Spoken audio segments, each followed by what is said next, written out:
여러분, 우리가 누구나가 행복하게 살려고 합니다. 행복하게 살기 위해서 부단히 노력합니다.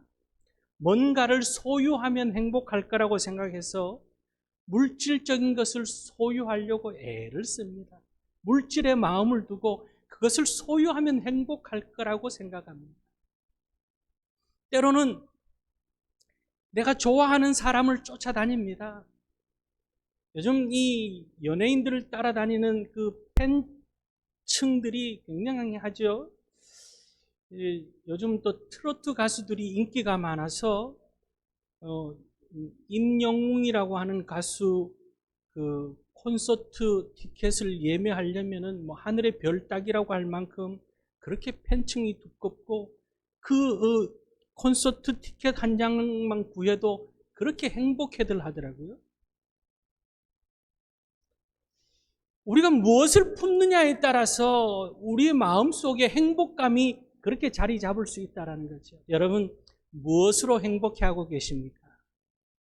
믿음의 사람인 우리는 예수 그리스도의 십자가를 품음으로 인해서, 예수 그리스도의 십자가를 우리 마음 가운데 품음으로 인해서 주님의 십자가가 우리 마음 가운데 임하고 우리 마음 가운데 십자가를 품고 살아감으로 인해서 행복한 삶을 사시는, 참 행복한 삶을 사는 그런 축복의 주인공들이 될 줄로 믿습니다. 예수 그리스도의 십자가가 이 기독교의 출발입니다. 우리가 믿는 이 교회의 출발 또한 예수 그리스도의 십자가로부터 출발하고 있습니다. 우리의 믿음 또한 어디서부터 출발하느냐? 예수 그리스도의 십자가를 믿는 믿음에서부터 출발합니다. 우리의 삶의 핵심을 꼬집으라면은 예수 그리스도의 십자가밖에 없습니다. 우리의 삶의 전부라고 해도 틀린 말이 아닌 것이 예수 그리스도의 십자가라는 거죠. 오늘 우리가 십자가를 붙들고 살아갈 때 이 어려운 세상 넉넉히 이기고 행복하게 사는 줄 살게 될 줄로 믿습니다. 왜냐하면 예수 그리스도의 십자가에는 구원의 은혜가 있기 때문에, 예수 그리스도의 십자가에는 용서의 은혜가 있기에, 치료의 은혜가 있고, 회복의 은혜가 있고, 부유함의 은혜가 있고, 죽음을 넘어 영생의 축복과 천국의 은혜가 예수 그리스도의 십자가를 통해서 우리 가운데 허락되어지고 있기에, 날마다 우리 마음 중심에 세상에 많은 사람들은 여러 가지 것들을 마음에 품고 그것을 행복해하고 그것을 행복이라고 쫓아다닙니다. 그러나 우리는 예수 그리스도의 십자가를 품고 그 십자가 아래에서 참 행복한 삶을 사는 그런 우리들이 될 수 있기를 바랍니다. 오늘 예수님께서 우리에게 주신 말씀은요, 십자가의 은혜가 무엇인지를 잘 말씀하고 있는 귀한 말씀이 오늘 본문의 말씀입니다. 예수님께서는 오늘 우리에게 이렇게 말씀합니다. 주님의 십자가의 은혜는 우리에게 쉼의 은혜를 허락하여 주신다. 그렇게 말씀하고 있습니다. 오늘 28절 말씀을 보면은 수고하고 무거운 짐진 자들아 다 내게로 오라 내가 너희를 쉬게 하리라. 그렇게 말씀하고 있습니다. 우리는 너나 할 것 없이 세상 속에서 짐지고 살아가고 있습니다. 어떤 짐들을 지고 있습니까? 가난에서 벗어나려고 하는 그런 짐, 또한 물질이 많으면 많은 대로 또 거기서 오는 짐들, 이 물질의 짐을 우리는 짊어지고 살아갑니다. 가정의 짐을 집니다. 남편으로 아내로서 가장으로서의 짐을 지고 살아갑니다.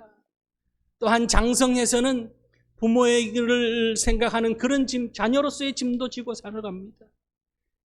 질병의 짐을 우리는 지고 살아갑니다. 우리가 살아가는 세상 속에서 우리는 여러 가지 짐들을 지고 삽니다. 그런데요, 이 짐을 누가 대신 져줄 수 있는 게 아닙니다. 내가 그 짐 좀 덜어줄게 라고 한다고 해서 그 짐이 덜어지는 게 아니지요. 내 스스로 홀로 지고 가야 되는 그런 짐들입니다. 때로는 지치고, 때로는 피곤하고, 때로는 쓰러지며 인생 여정길을 가는데 쉼 없이 우리는 달려가는, 짐을 지고 달려가야 되는 그런 인생길을 살아갑니다. 그런데 오늘 주님께서 말씀하십니다. 수고하고 무거운 짐진 자들아 다 내게로 오라. 내가 너희를 쉬게 하리라. 십자가 아래 다 내려놓으라는 거예요. 오늘도 주님께서 말씀하십니다. 오늘 무슨 짐을 지고 이 예배당에 나왔는지를 묻습니다. 그리고는 그 짐을, 우리가 짊어지고 있는 모든 짐을 주님의 십자가 아래 다 내려놓으라고 그렇게 말씀하고 있습니다. 질병의 짐이 있습니까? 우리는 나이가 들어가면서 너나 할 것 없이 다 이 질병의 짐들을 지고 살아갑니다. 또한 속상하고 괴로움, 또한 이 죄의 굴레를 벗어나야 되는데도 불구하고 세상을 딛고 살아가기에 죄의 유혹에 넘어지고 욕심과 이기심으로 얼룩진 그 죄의 짐을 우리는 짊어지고 살아갑니다. 고통과 슬픔이, 분노와 억울함이 우리를 짓누르고 살아갑니다. 그런 우리의 모든 짐들 주님께서는 오늘 말씀합니다. 두 팔 벌리고 주님께서 우리에게 말씀합니다. 다 내게로 오라. 내가 너희를 쉬게 하리라. 우리가 부르는 찬송 415장 찬송에 이렇게 찬양을 부릅니다. 십자가 그늘 아래 나 쉬기 원하네. 저 햇볕 심이 뜨겁고 또 짐이 무거워. 이 광야 같은 세상에 늘 방황할 때에 주 십자가의 그늘에 내 쉴 곳 찾았네. 여러분, 뜨거운 땡볕이 내리쬐는 그런 세상 속에 살아갑니다. 혹독한 추위가 몰아치는 그런 세상 속에 그렇게 우리는 살아갑니다. 그렇게 우리는 짐을 지고 오늘 살아갑니다. 이 추위를 피할 수 있는 곳, 뜨거운 땡볕을 피할 수 있는 곳은 십자가 그늘 아래밖에 없다는 사실을 기억하고 더욱더 주님 앞에 모든 짐들을 내려놓고 주님께서 주시는 참 쉼과 평안의 축복을 누리는 그런 우리 성도님들 될 수 있기를 주님의 이름으로 축원합니다. 한남대학교에서 생명나노과학대 학장을 지냈던 이수민 교수 장로님이십니다. 이수민 장로님에게 인생의 위기가 찾아왔습니다. 그 가운데서 주님을 만나고 참 평안과 쉼을 얻은 그런 일이 있었습니다. 이분이 이 소위 잘 나가는 화학자였습니다. 34세에 박사학위를 취득하고요. 35세에 한남대 이 나노과학대 학장으로 교수직을 맡고 36세에 교회에서 섬기동 교회에서 장로로 장립을 받습니다. 그리고는 37세에 교육부에서 해외 파견 과학자로 보내지게 됩니다. 그래서 미국으로 교환 교수로 갈 계획을 가지고 있었습니다. 그러던 차에 눈앞에 점점 뿌연 연기가 같은 것들이 자꾸 보이는 거예요. 그래서 안과를 갔더니 녹내장 말기 진단을 받습니다. 너무 늦어서 손을 쓸 수가 없다는 거죠. 그 당시 이 우리나라 안과 기술로는 손 쓸 수 없어서 그래서 미국으로 가는 일정을 당겨서 미국에 갔습니다. 그리고 미국에서 이 녹내장 수술을 6시간에 걸쳐서 대수술을 합니다. 수술을 하고 나면 좋아질 거라고 생각했는데 전혀 차도가 없습니다. 그리고는 급격히 시력을 잃기 시작해서 이제는 완전히 양쪽 눈 시력을 잃어버린 거예요. 절망이 찾아왔습니다. 교회 장로님에도 불구하고 신앙은 온데간데 없고 머릿속에 무슨 생각이 찾아왔냐면 어떻게 죽을까? 어떻게 하면 죽을 수 있을까? 아내의 부인의 손에 이끌려서 주일 예배를 참석해도 목사님 설교가 귀에 들어오지 않습니다. 집에 와서도 식사를 하지 않습니다. 온종일 방에서 문을 걸어 잠그고 그저 눈물로 하루하루를 보내던 차에 정말 하나님이 살아계신다면 어떻게 나를 이렇게까지 코너로 모실 수 있을까?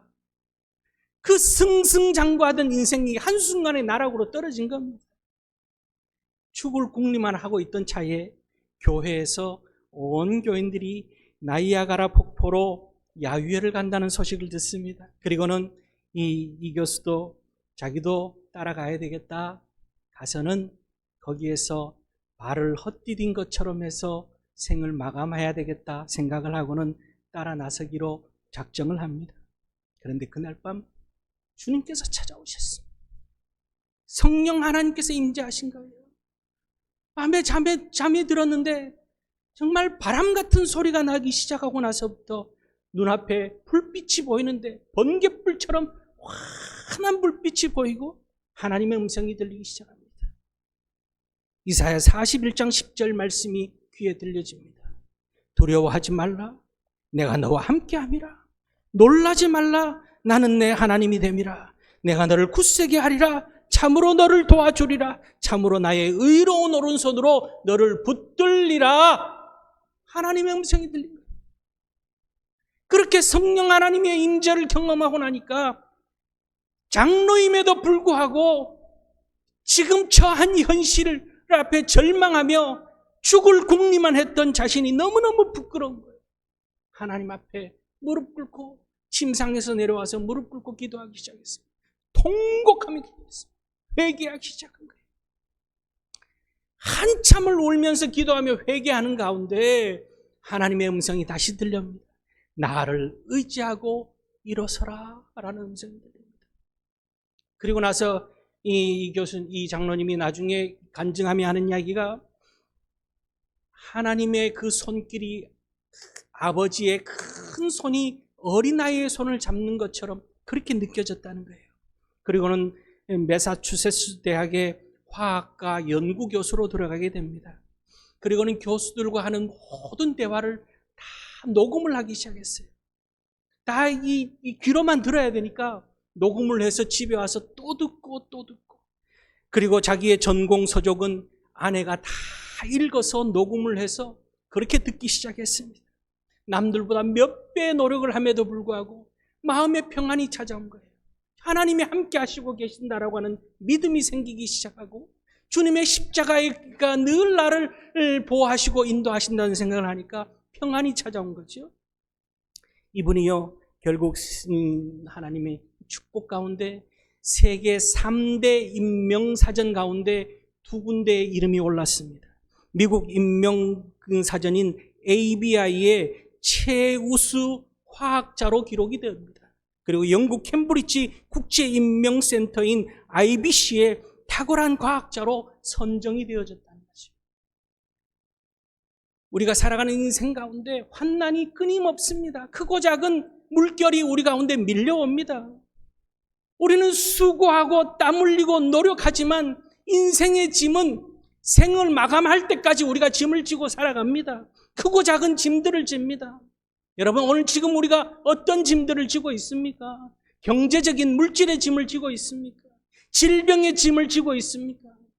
죄의 짐을 짊어지고 있습니까? 슬픔의 짐을 짊어지고 있습니까? 주님의 십자가 아래 다 내려놓을 수 있길 바랍니다. 오늘 주님께서는 다 내게로 오라. 왜요? 주님께서 왜 불러주셨겠습니까? 다 내려놓으라는 거예요. 죄의 짐, 질병의 짐, 가난과 저주의 짐, 사망의 짐 주님 앞에 다 내려놓고 주님 안에서 참 평안과 참 안식을 얻는 그런 복된 삶을 살아가는 쉼을 얻는 그런 우리 성도님들 다 될 수 있기를 바랍니다. 주님이 주시는 참 평안과 안식 가운데 세상이 줄 수 없는 기쁨과 행복을 누리며 사시는 그런 우리 성도님들 다 될 수 있기를 주의 이름으로 축원합니다. 두 번째는요, 주님의 십자가의 은혜는 온유와 겸손의 은혜라 그렇게 말씀하고 있습니다. 오늘 이 19절 말씀에 보면은 나는 마음이 온유하고 겸손하니 그렇게 말씀합니다. 나는 마음이 온유하고 겸손하니 내게 배우라 그렇게 말씀합니다. 온유하고 겸손하다라고 그렇게 말씀합니다. 이 온유하다라는 것은요, 이 헬라어로 프라우스라고 하는 단어를 쓰고 있는데, 이 온유하다는 것이 그저 부드러움을 이야기하는 것이 아니라 아주 사나운 맹수가 잘 훈련되어서 그 힘을 조절할 줄 아는 아주 잘생긴 그 야생마가 잘 조련되어져서 경주에 힘차게 달리는 그런 모습이 프라우스입니다. 온유하다는 것은 스펀지 같은 힘을 가지고 있다는 거예요. 모든 것을 빨아들일 수 있는 힘이 온유함의 힘입니다. 주님께서는 채찍질하는 로마 군병들까지 다 용서하시는 그런 스펀지 같은 온유함을 가졌습니다. 오늘 우리가 살아가는 세상 속에서 우리는 어떻습니까? 분노를 조절하지 못하는 세상 속에 살아갑니다. 분하고 억울함이 우리의 마음 가운데 밤잠을 설치면서 속상해하고 괴롭고 두고 보자, 내가 반드시 갚아주겠다고 하는 그런 마음을 품고 살아가는 그런 세상 속에 살아갑니다. 무한 경쟁력 속에서 사람을 해치는 것을 비일비재한 그런 세상 속에 살아갑니다. 그런 가운데 주님께서도 이 땅에 오셔서 온유함을 우리에게 보여주셨다는 거죠. 결국 승리의 비결, 십자가 승리의 비결이 온유함에 있다는 것을 우리에게 보여주셨습니다. 그리고는 우리의 주님 앞에 나와서 우리가 속상해하고 괴로워하는 모든 것들 다 품어주시고, 분을 참지 못하고 억울해하는 일들, 괴로워하는 일들, 정말 주님 앞에 다 쏟아놓는 것. 사람 앞에 쏟아놓는 건 우리가 참 못 봐주겠지만, 주님께서는 우리의 모든 것 토하는 그 쏟아놓는 것을 주님께서 다 받아주시는 온유한 주님이시라는 거죠. 또한 주님은 겸손한 분이시다고 그렇게 말씀합니다. 주님의 겸손한 분은 어떻습니까? 천국 보좌를 버리시고 이 땅에까지 오신 주님의 겸손함이십니다. 십자가를 지시기까지 겸손함을 보여주신 것이 주님의 모습입니다. 주님의 십자가는요, 온유함과 겸손함의 완성이 주님의 십자가예요. 그리고 주님의 온유함과 겸손함이 결국 부활로 나타났다는 것을 우리에게 보여주고 있는 그런 모습입니다. 오늘 우리가 세상을 이길 수 있는 힘이 있다면 주님 닮은 모습, 온유와 겸손함의 옷을 입는 것이 세상을 이길 수 있는 비결이에요.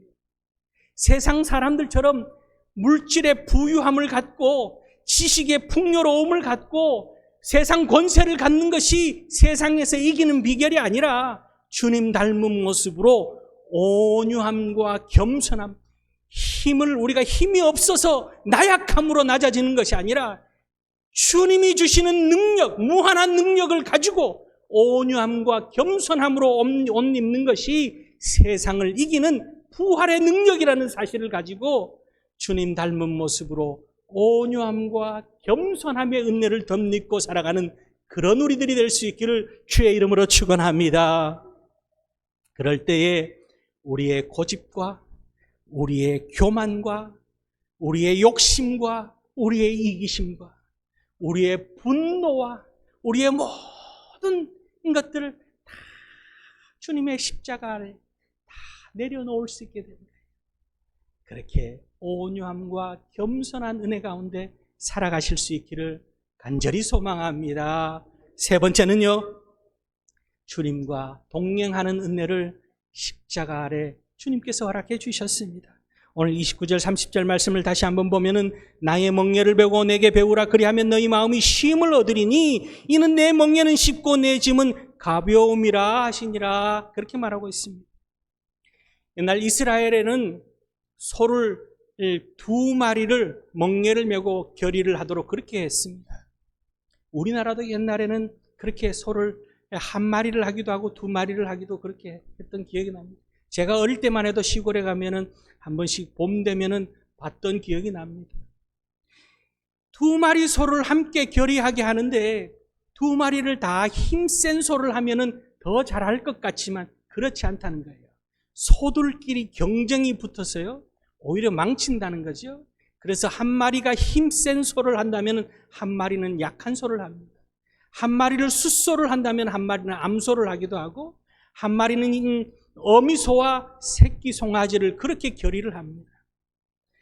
그러면은 이 숫소와 암소를 하면 숫소가 다 끌고 갑니다. 암소는 그냥 옆에 따라가기만 하는 거예요. 그래도 다 밭일을 마치고 나면은 두 마리를 주인은 어떻게 합니까? 두 마리를 다 칭찬하지요. 잘했다고, 수고했다. 어미소와 송아지를 함께 해도 다 하고 나면은 송아지는 그저 옆에 따라가기만 했음에도 불구하고 잘했다고 주인에게 칭찬 듣고 또 여물을 받아 먹습니다.